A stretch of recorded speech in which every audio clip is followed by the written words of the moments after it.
Hello dears പവിത്രം പുത്തൻ promo നമ്മളെയൊക്കെ ആ ഒരു പഴയ കാലഘട്ടത്തിലേക്ക് അച്ഛനും മകനും എങ്ങനെയായിരുന്നു പണ്ട് എങ്ങനെ ഇങ്ങനെയായി എന്നുള്ളൊരു കഥ പറയുന്ന ഒരു ഫ്ലാഷ് ബാക്ക് സ്റ്റോറി ആ ഒരു പ്രൊമോ തന്നെയാണ് ട്ടോ നമുക്ക് പുതിയതായിട്ട് കാണുവാൻ സാധിച്ചത്. അതിൽ നമ്മൾക്ക് ശരിക്കും കാണുമ്പോൾ നമ്മുടെ കിരീടത്തിലെ സേതുമാധവനും അച്ഛനെയും നമുക്ക് മലയാളി പ്രേക്ഷകർക്ക് പെട്ടെന്ന് കണക്ട് ചെയ്യും കേട്ടോ. നമ്മുടെ സേതുമാധവനും അച്ഛനും ഇതേപോലെ തന്നെ ഭയങ്കര കൂട്ടായിരുന്നു.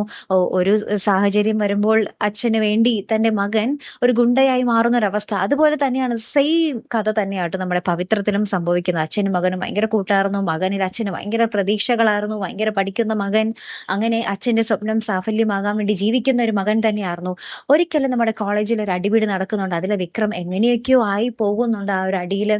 ശേഷം ആ ഒരു അടിയുടെ ബാക്കിയില് നമ്മുടെ അച്ഛനെ ഇടിച്ച് ഒരു പരുവമാക്കാൻ വേണ്ടി ഗുണ്ടകൾ വീട്ടിലേക്ക് കയറുന്നുണ്ട്. അപ്പൊ വിക്രത്തിനെയും അവര് ലക്ഷ്യമിട്ടിട്ടുണ്ടായിരുന്നു ട്ടോ. അപ്പൊ അച്ഛനെയും മകനെയും ഇടിച്ച് തകർക്കാൻ വേണ്ടി അവർ വീട്ടിലേക്ക് വരുന്നുണ്ട്. അപ്പോൾ വിക്രത്തിനെ ഇടിക്കുന്ന ഗുണ്ടകളെ ഇങ്ങനെ പിടിച്ചു മാറ്റാൻ ശ്രമിക്കുന്ന അച്ഛന്റെ തലക്കിട്ട് ഒരു ഗുണ്ട നല്ല രീതിയിൽ അടിക്കുന്നുണ്ട്.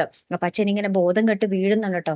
അപ്പൊ അച്ഛനെ അടിച്ചല്ലോ എന്നും പറഞ്ഞിട്ട് നമ്മുടെ ആ ഗുണ്ടയെ നമ്മുടെ വിക്രം കേറി അടിച്ച് പെരുമാറി ഇല്ലാതാക്കുന്ന ഒരു ദൃശ്യങ്ങളാട്ടോ പിന്നീട് നമുക്ക് കാണുവാൻ സാധിച്ചത്. അതിന്റെ പേരിൽ കോളേജിൽ നിന്ന് നമ്മുടെ വിക്രത്തിനെ അറസ്റ്റ് ചെയ്ത് കൊണ്ടുപോകുന്ന ഒരു നിമിഷങ്ങളോട്ടോ. അപ്പൊ അതിന് സ്വന്തം അച്ഛൻ തന്നെയാട്ടോ സാക്ഷി പറയുന്നത്. ഇവനാണ് ആ ഗുണ്ടയെ അടിച്ചില്ലാതാക്കിയത് എന്ന് സ്വന്തം അച്ഛൻ തന്നെയാട്ടോ നമ്മുടെ വിക്രത്തിനെതിരെ സാക്ഷി പറഞ്ഞിട്ട് വിക്രത്തിനെ പോലീസ് അറസ്റ്റ് ചെയ്ത് കൊണ്ടുപോയി 7 വർഷം നമ്മുടെ വിക്രം ആ ഒരു ജയിലിൽ കിടക്കേണ്ട അവസ്ഥ വരുന്നത്. അപ്പൊ ആ ഒരു ഫ്ലാഷ് ബാക്ക് കഥയാട്ടോ നമുക്ക് പുതിയ പ്രൊമോയിൽ കാണുവാൻ സാധിച്ചതേ.